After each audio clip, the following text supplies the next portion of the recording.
Hello friends, कैसे हैं आप। आशा करता हूँ आप बहुत अच्छे होंगे। आइए आज हम लोग क्लास 10 इकोनॉमिक्स बुक का नाम हमारी अर्थव्यवस्था भाग 2 इसका चैप्टर 2 का संपूर्ण प्रश्न उत्तर करें। वीडियो में आगे बढ़ने से पहले प्लीज़ लाइक शेयर सब्सक्राइब मेरे वीडियो को ज़रूर कर दीजिए। बेल आइकन ज़रूर दबा दीजिए ताकि इस तरह के वीडियोस का नोटिफिकेशन आपको आता रहे। तो आइए स्टार्ट करते हैं आज हम लोग चैप्टर 2 का संपूर्ण प्रश्न उत्तर। पुराने वीडियोस के लिंक नीचे डिस्क्रिप्शन में दिए हुए हैं, आप चाहें तो जाकर देख सकते हैं। आज हम लोग क्लास 10 इकोनॉमिक्स चैप्टर 2 राज्य एवं राष्ट्र की आय चैप्टर का संपूर्ण प्रश्न उत्तर करेंगे। Objective questions. क्वेश्चन 1, सन 2008-9 के अनुसार भारत की औसत प्रति व्यक्ति आय कितनी थी?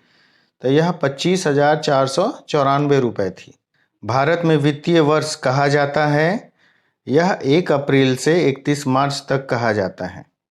3, भारत में किस राज्य का प्रति व्यक्ति आय सर्वाधिक है? गोवा। 4, बिहार के किस जिले का प्रति व्यक्ति आय सर्वाधिक है? पटना।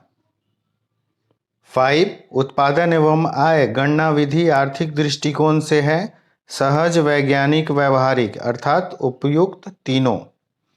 रिक्त स्थानों की पूर्ति करें। फर्स्ट, बिहार की कितनी प्रतिशत आबादी गरीबी रेखा के नीचे गुजर बसर करती है? 41.4%। नंबर 2, उत्पादन आय एवं डैश एक चक्रीय समूह का निर्माण करती है। इसका आंसर है व्यय।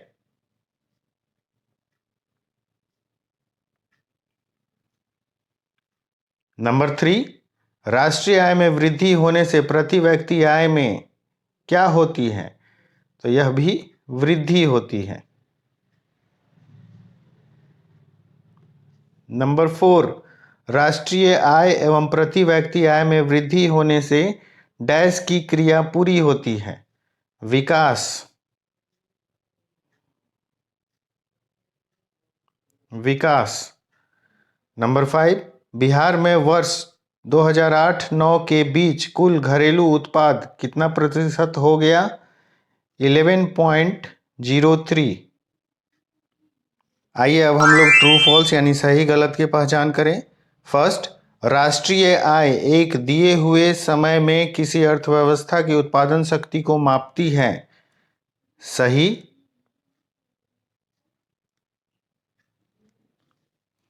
2, उत्पादन आय एवं व्यय एक चक्रीय समूह का निर्माण करती है। फॉल्स। 3, भारत की प्रति व्यक्ति आय अमेरिका के प्रति व्यक्ति आय से अधिक है। फॉल्स।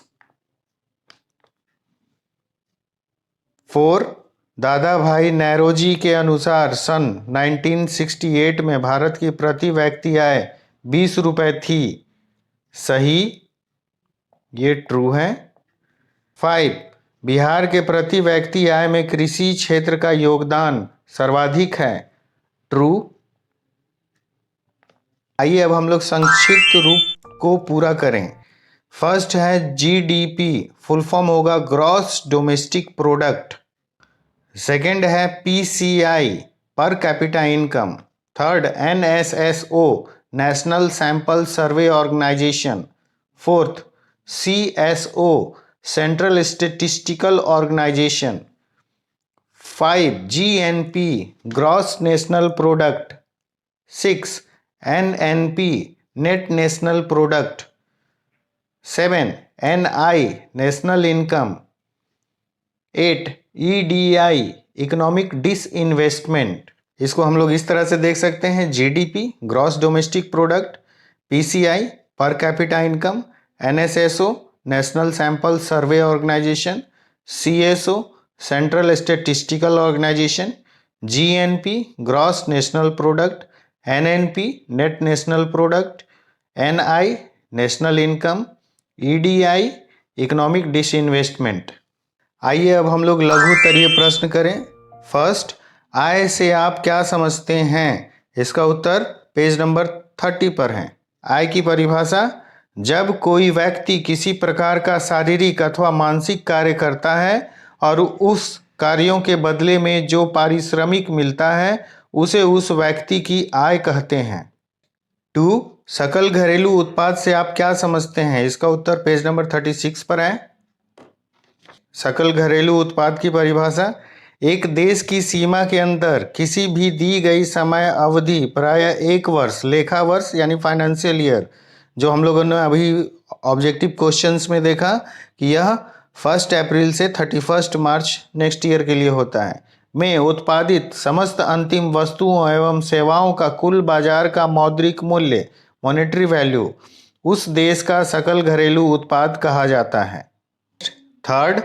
प्रति व्यक्ति आय क्या है? इसका उत्तर पेज नंबर 37 पर है। प्रति व्यक्ति आय की परिभाषा, राष्ट्रीय आय में देश की कुल जनसंख्या से भाग देने पर जो भागफल आता है उसे प्रति व्यक्ति आय कहते हैं। इसका एक फॉर्मूला भी है, प्रति व्यक्ति आय इक्वल टू राष्ट्रीय आय डिवाइडेड बाई देश की कुल जनसंख्या। 4. भारत में सर्वप्रथम राष्ट्रीय आय की गणना कब और किनके द्वारा की गई थी? इसका उत्तर पेज नंबर 36 पर है। भारत का राष्ट्रीय आय, भारत में सबसे पहले सन 1868 में दादा भाई नौरोजी ने राष्ट्रीय आय का अनुमान लगाया था। उन्होंने अपनी पुस्तक poverty and un British rule in India में प्रति व्यक्ति वार्षिक आय 20 रुपये बताया था। 5. भारत में राष्ट्रीय आय की गणना किस संस्था के द्वारा होती है? उत्तर 37 पेज पर है। यह रहा इसका उत्तर। सन 1954 के बाद राष्ट्रीय आय के आंकड़ों का संकलन करने के लिए सरकार ने केंद्रीय सांख्यिकी संगठन, जिसे इंग्लिश में सेंट्रल स्टैटिस्टिकल ऑर्गेनाइजेशन कहते हैं, की स्थापना की। यह संस्था नियमित रूप से राष्ट्रीय आय के आंकड़े प्रकाशित करती है। राष्ट्रीय आय की गणना में होने वाली कठिनाइयों का वर्णन करें। इसका उत्तर पेज नंबर 40, 41 और 44 में है।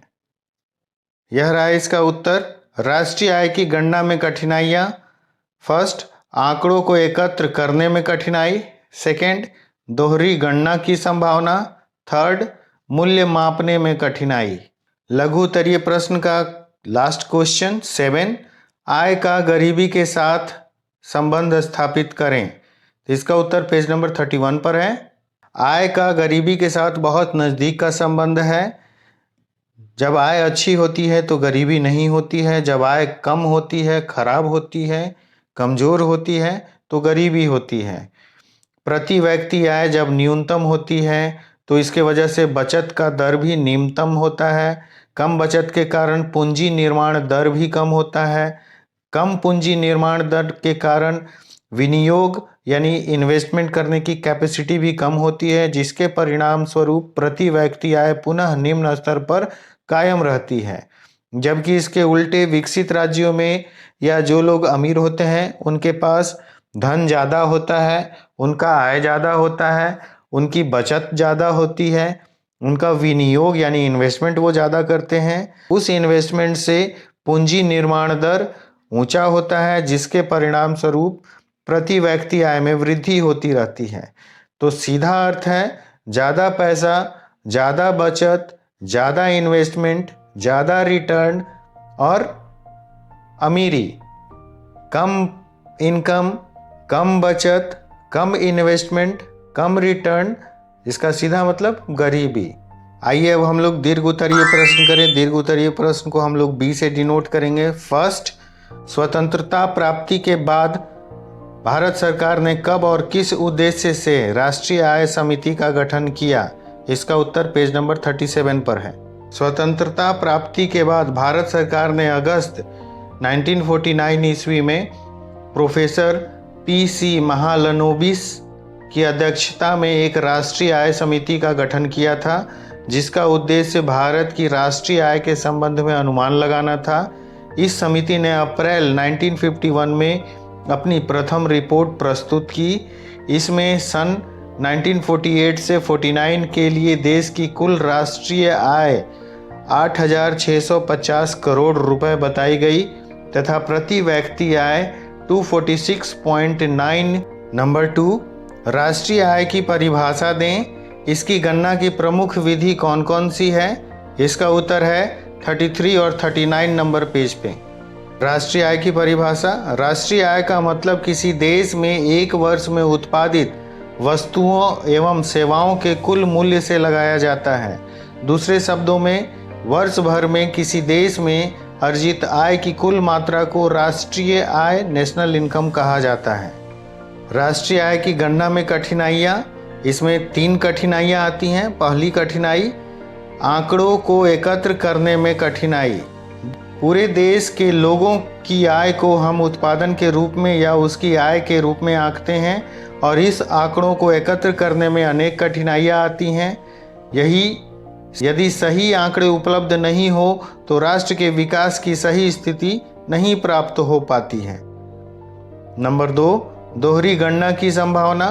पूरे राष्ट्र के लोगों के उत्पादन तथा आय के आंकड़ों को एकत्र करना सहज नहीं होता है। भौगोलिक और मानवीय संसाधन की संरचना ऐसी होती है कि कभी कभी एक ही आय या उत्पाद को स्थान पर अंकित कर दिया जाता है, जिस कारण वास्तविक आय से अधिक आय दिखने लगती है। नंबर 3, मूल्य के मापने में कठिनाई। बाजार की स्थिति से हम प्राय यह देखते हैं कि एक ही वस्तु का कई व्यापारिक स्थितियों से गुजरने के कारण उस वस्तु के मूल्य में विभिन्नता आती है। वस्तु की कीमत की विभिन्नता इसलिए आती है क्योंकि विक्रेताओं के एक वर्ग से दूसरे वर्ग तक जाने में उसका यातायात खर्च, विक्रय व्यवस्था अर्थात विज्ञापन का खर्च, विक्रेताओं का मुनाफा की राशि उसमें जुड़ती चली जाती है। उदाहरण, चीनी का उत्पाद मूल्य कारखानों में कम होता है। जब वह थोक विक्रेताओं के पास जाता है तो उसके मूल्य में बढ़ोतरी होती है। अंत में खुदरा विक्रेताओं के पास जाता है तो उसकी कीमत पूर्व की अपेक्षा थोड़ी अधिक हो जाती है और ऐसी स्थिति में अक्सर विक्रय के 2 बिंदुओं पर अलग अलग रूप में आंकड़ों को जोड़ने से राष्ट्रीय आय की भ्रामक स्थिति पैदा होती है। तो इस पॉइंट में यही कहा गया कि उस स्थिति में हम सिर्फ लास्ट यानी सबसे अंतिम जगह वाले मूल्य को ही जोड़ेंगे जहां एक उपभोक्ता मूल्य चुका रहा है। थर्ड, प्रति व्यक्ति आय और राष्ट्रीय आय में अंतर स्पष्ट करें। तो इसका उत्तर पेज नंबर 33 और 37 पर है। प्रति व्यक्ति आय, जिसे हमने अभी देखा, राष्ट्रीय आय में देश की कुल जनसंख्या से भाग देने पर जो भागफल आता है उसे प्रति व्यक्ति आय कहते हैं। इसका फॉर्मूला है प्रति व्यक्ति आय इक्वल्स टू राष्ट्रीय आय डिवाइडेड बाई देश की कुल जनसंख्या। राष्ट्रीय आय की परिभाषा, जिसे हमने अभी देखा था लघुत्तरीय में द्वितीय नंबर क्वेश्चन। राष्ट्रीय आय का मतलब किसी देश में एक वर्ष में उत्पादित वस्तुओं एवं सेवाओं के कुल मूल्य को लगाया जाता है। दूसरे शब्द में हम यह कह सकते हैं कि एक वर्ष के अंदर किसी देश में अर्जित आय जो प्राथमिक, द्वितीयक और तृतीयक क्षेत्र के सभी वस्तु और सेवाओं के मौद्रिक मूल्य से हुआ है कि कुल मात्रा को राष्ट्रीय आय कहा जाता है। इसे हम सिंपल भाषा में जीडीपी बोल सकते हैं। क्वेश्चन 4, राष्ट्रीय आय में वृद्धि भारतीय विकास के लिए किस तरह से लाभप्रद है? इसका वर्णन करें। इसका उत्तर पेज नंबर 41, 42, 43 में है। यह रहा इसका उत्तर। विकास में राष्ट्रीय एवं प्रति व्यक्ति आय का योगदान। किसी भी राष्ट्र की संपन्नता या विपन्नता वहाँ के लोगों के प्रति व्यक्ति आय या संयुक्त रूप से सभी व्यक्तियों के आय के योग से, जिसे राष्ट्रीय आय कहते हैं, के माध्यम से जाना जा सकता है। राष्ट्र के विकास के लिए जो भी प्रयास किए जाते हैं उस राष्ट्र की सीमा क्षेत्र के अंदर रहने वाले लोगों की उत्पादकता एवं उनकी आय को बढ़ाने के माध्यम से की जाती है। वर्तमान युग में प्रत्येक देश अपने अपने तरीके से विकास की योजना बनाता है, जिसका लक्ष्य राष्ट्र के उपलब्ध साधनों की क्षमता को बढ़ाकर अधिक आय प्राप्त करना होता है। इसी तरह शिक्षा, विज्ञान, प्रौद्योगिकी, जिसे हम आईटी बोलते हैं, इंफॉर्मेशन टेक्नोलॉजी के क्षेत्र में पूंजी विनियोग के द्वारा रोजगार का सृजन किया जाता है, जिससे लोगों के आय में वृद्धि होती है। राष्ट्रीय आय एवं प्रति व्यक्ति आय में परिवर्तन होने से इसका प्रभाव लोगों के जीवन स्तर पर पड़ता है। राष्ट्रीय आय वास्तव में देश के अंदर पूरे वर्ष भर में उत्पादित शुद्ध उत्पत्ति को कहते हैं। लेकिन उत्पत्ति में वृद्धि तभी होगी जब उत्पादन में अधिक श्रमिकों को लगाया जाएगा। इस प्रकार जैसे जैसे उत्पादन में वृद्धि होगी वैसे वैसे लोगों का रोजगार बढ़ेगा। रोजगार बढ़ने से श्रमिकों को वेतन मिलेगा, उनकी आय बढ़ेगी, उनका जीवन स्तर अच्छा होगा। इस प्रकार प्रति व्यक्ति आय में वृद्धि होने से व्यक्तियों का विकास संभव हो सकेगा। यदि इस प्रकार राष्ट्रीय आय के सूचकांक में वृद्धि होती है तो इसे लोगों के आर्थिक विकास में अवश्य ही वृद्धि होती है। विकास को हम समावेशी विकास भी कहते हैं, जिसमें समाज के संपूर्ण वर्गों का विकास होता है।